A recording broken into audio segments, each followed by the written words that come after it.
What is up, YouTube? I'm Galaxy74 here, bringing you another draft analysis. We have joined another draft league, and probably the last draft league we will be entering in our Gen 7 career. We have joined the ABC, the Associated Battle Community. This is the third season of the ABC, and this is run by Dr. Slacking and the sexiest dictator I've ever seen in Nico. So that's pretty cool. The Discord they do run is pretty wacky, but it is still really fun, and they do a good job at running the league anyway. But there are two divisions for this league. There is the Masquerade division and the Slacking division. And this season, the Slacking division is upload required, while the Masquerade division is not. Now, as you guys are seeing this, you can make a big assumption of what league we are in. We are a part of the Slacking division. The Slacking division has 10 coaches, and we have 9 games, so we do get to face every opponent at least once. And the opponents in this league are very cool, to say the least. We've got Shaquaza, Gravy, Stromful, Blue Phoenix, Dr. Slacking himself, the most clutch man in odds, Oboe, Devious Ditto, and Super Salamence. So that's who we get to face this season. I'm looking very forward to all those battles. I get to face odds, literally the best man ever.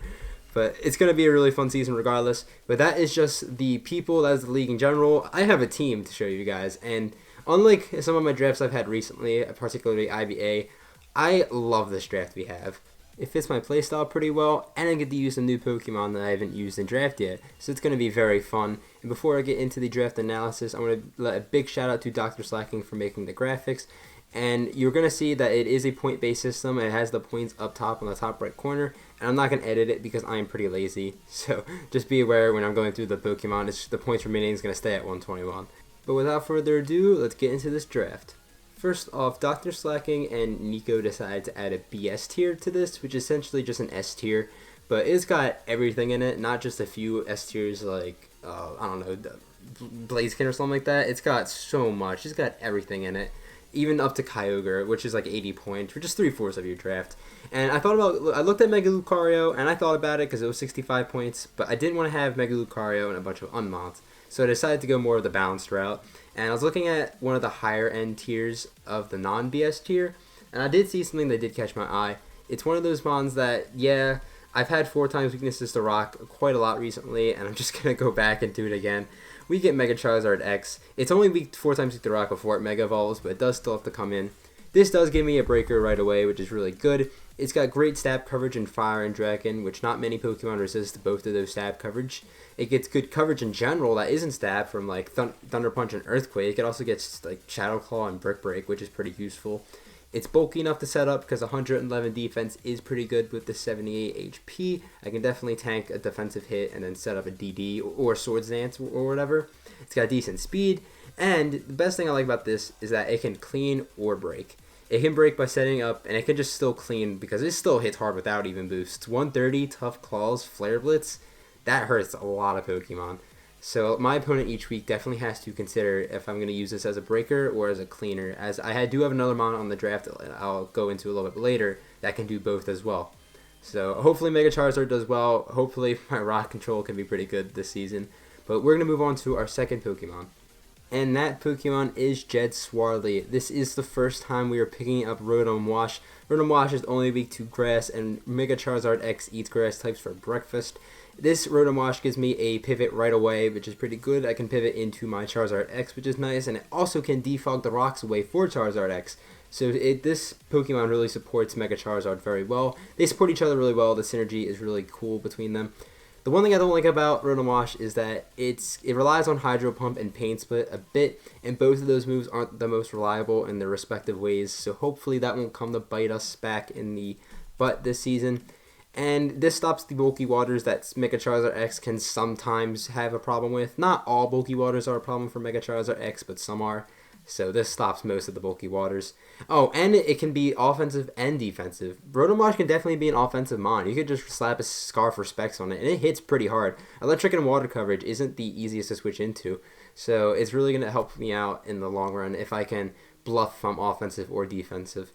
So that is pretty cool, and that is going to be it for the Rotomwash. We're going to move on to our third Pokemon, and this Pokemon was a mon I did not want to draft originally because I already have Mega Gardevoir in the IBA, but since it's here around 3 and it fits the team so well, we're going to pick up Tapu Lele.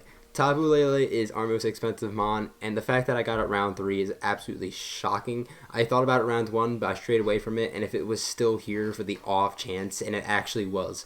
So I decided to pick it up. The only thing Tapu Lele cannot really touch are steel types, and steel types aren't a problem because Mega Charizard X blows through them, and Rotomwash can tank any hit from steel types. And then if you're not a steel type, then you're not tanking psychic very well. Yes, you could be a dark type, but dark types still have to think about switching in because I could easily kick Moonblast, and that just blows away dark types. So Tabu Lele is a really, really cool mon, and the other great thing about this mon is that it can break and clean as well. I could slap a Scarf on it and it can clean. I can slap a Specs on it and it can break. It's got Calm Mind. It can set up as well. It does so many cool things, and it's just so strong on top of all that. Just like Mega Charizard X, but they're still different because of the typing, and one's a special attacker and one's a physical attacker. It's going to fit the team really well. The 95 speed tier is a little meh, but it's something we can definitely work with. That is our Tapu Lele. We're going to move on to our 4th pick, and that is going to be Cabalian.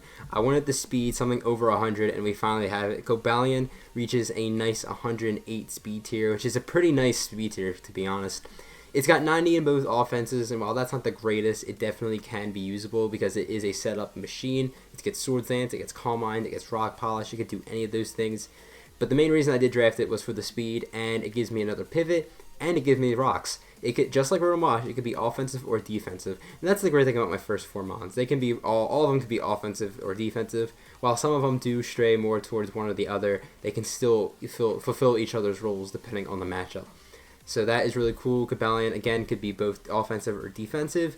It's cool, setup potential. That's really all I got. The only thing that sucks is that its only fighting special move is Focus Blast, and I hate Focus Blast, so I'm definitely going to be running more of a physical Cabalian. But that is Cabalian. I don't really have much else to say about it. We're going to move on to our 5th Pokemon, and that is Swellow. Now, Swellow has to be one of the most underrated mons in my opinion. This thing hits insanely hard despite its lackluster base stats. It is very fast at 125 speed. I think this is the fastest mon we draft. It can go physical or special. If you're special, you just lock in a Boom Burst and rip through teams. It's insane how hard this thing hits. It can also be physical. You can run Facade, Flame Orb. It's like a Choice Band almost. And it just hits so hard. This thing is great. It obviously can't take a hit, and it's always going to be offensive, but it just hits so hard. Getting it in is going to be a little bit tough, but I do have slow Volt Switch in Rotomwash, or I just have Volt Switch in Cabalian. There's so much potential for this mon. It is insane. And it gives me a pivot and U-turn. I forgot to add that on. This thing is going to hit like a truck. I'm going to try and get a lot of kills with this thing this season, as we have a pretty offensive team so far. And this just adds on to the offense. My opponent's going to have a hard time building, at least defensively, against this team, as Swellow it packs a punch.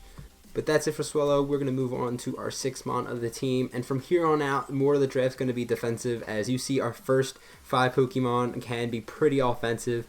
And I wanted to package up some holes defensively because I just can't throw on 6 offensive mons. I mean, I could, but it wouldn't really be the smartest thing in the world. So I'm going to add some defense. We got Delmas. Delmas is a great defensive monster, as I do like my bulky grasses, and Grass and Ghost is a pretty good combo. It does give me a few weaknesses, the Ghost and Dark, but those aren't really a big deal. It gives me 3 stabs with Steelworker, as Grass, Ghost, and Anchor Shot are going to be all stab, which is really cool because pivoting around this mon is hard because I can click Anchor Shot and trap it.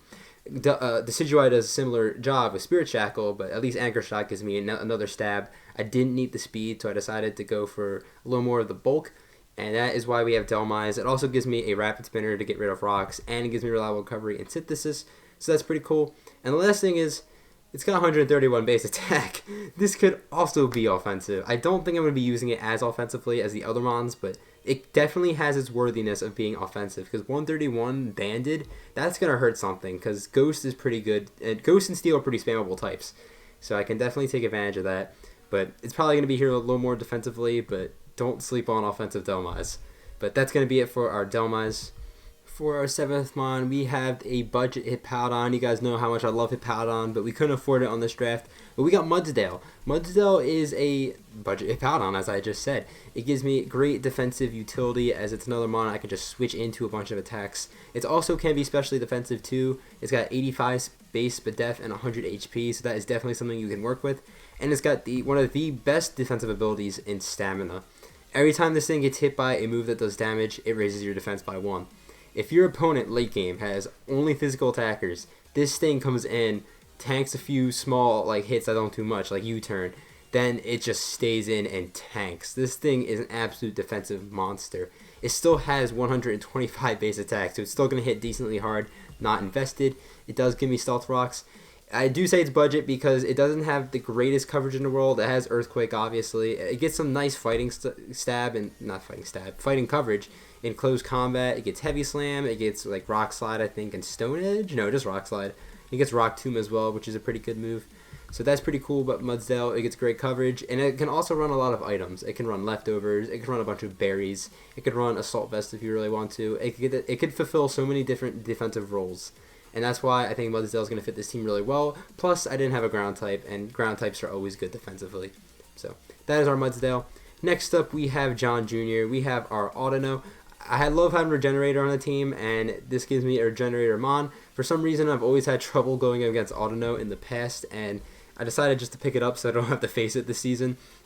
It gives me a Cleric, as my only Cleric so far was Tapu Lele. And Tapu Lele, while it's a good Cleric, I don't want to force it to be a Cleric every week, so there's that. It gets Regenerator, so I can tank a hit, click Wish, and then switch out into a Mon that doesn't have a reliable recovery, like the Mudsdale, to make Mudsdale even harder to kill.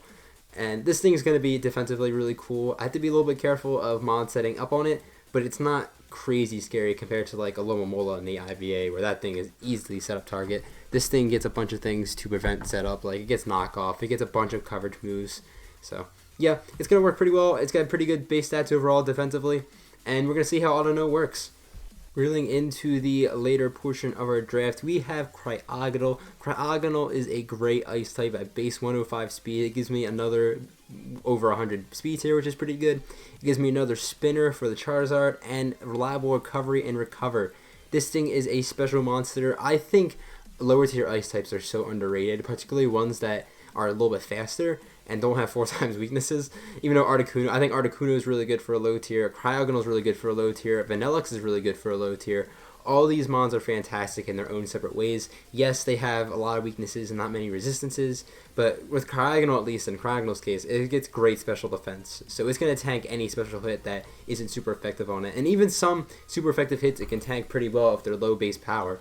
And that's the great thing about Cryogonal. I get reliable recovery, so I don't have to worry about getting chipped down constantly. And ice coverage offensively is just amazing. So even though it only has 95 base special attack and it's not the greatest offensively, it could still pack a punch if it hits the right opponents. So that is going to be our Cryogonal. Hopefully it does well. I do plan on bringing this a few times because I have utilized Articuno pretty well in the APM, and hopefully we can use Cryogonal well in this league. But moving on, we have our Carbink. This is one of the first repeats we've had on the team, if not the first. I have used Carbink in the past. I used it in the CKBL. I did not upload that. I like this thing for a low tier mon. It gives me Stealth Rocks. It is 4 times weak to Steel, but Steel isn't really a big problem for my team except for Tapu Lele. This thing has great defensive utility. It's just so bulky. It just does not die to anything that isn't a Steel move. Its offensive stats, I can't talk, sorry guys, is a little bit lacking, and its coverage isn't the greatest as it gets Rock and Fairy moves and Earth Power, and that's sort of it. But I can definitely utilize Carbink to my advantage. If I have something setting up with speed, I have Trick Room, I have Toxic, I have a bunch of things. It just doesn't die half the time, so Carbink's pretty cool. It also can set up Light Screen and Reflect with Light Clay. That's another Carbink set that could be pretty cool. But hopefully it does well. That's going to be our Carbink, and we only have 2 more Pokemon left on the team. For our second last pick, we originally did have a meme. It was for Jack, and I'm really upset. I'm so sorry, Jack, but we had B-Barrel originally. I drafted B-Barrel on a Psychic Terrain team, which is awful to begin with. But I wanted to use that B-Barrel at least once. But I was looking at my team, and I have Psychic Terrain, and the one thing is that my opponent can take advantage of Psychic Terrain.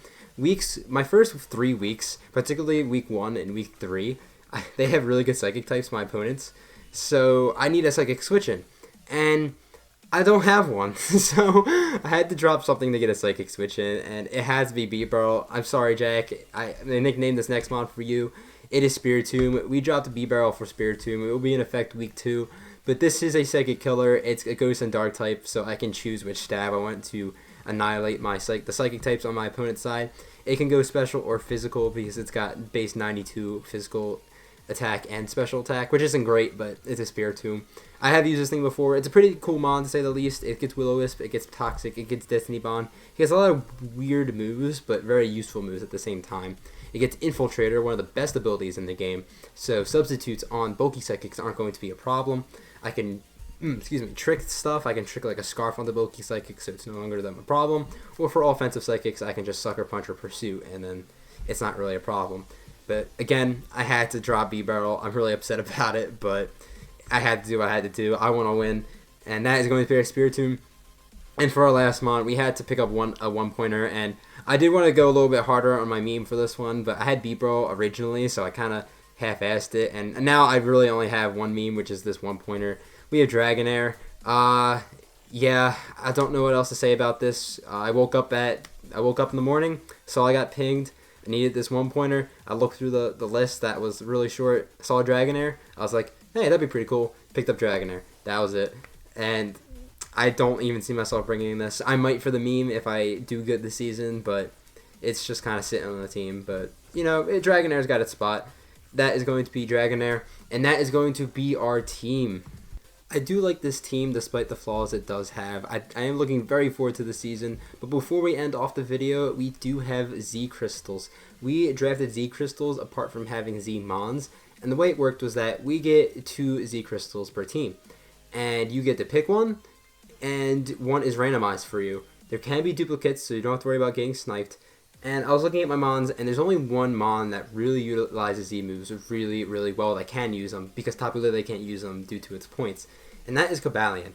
So I went back and forth between Stellium Z and Fightinium Z to draft, and even though Fightinium Z is probably a little bit better on Cabalian alone, I wanted to have a Z Crystal that can at least hit everything, because Ghost types can switch into Fightinium Z.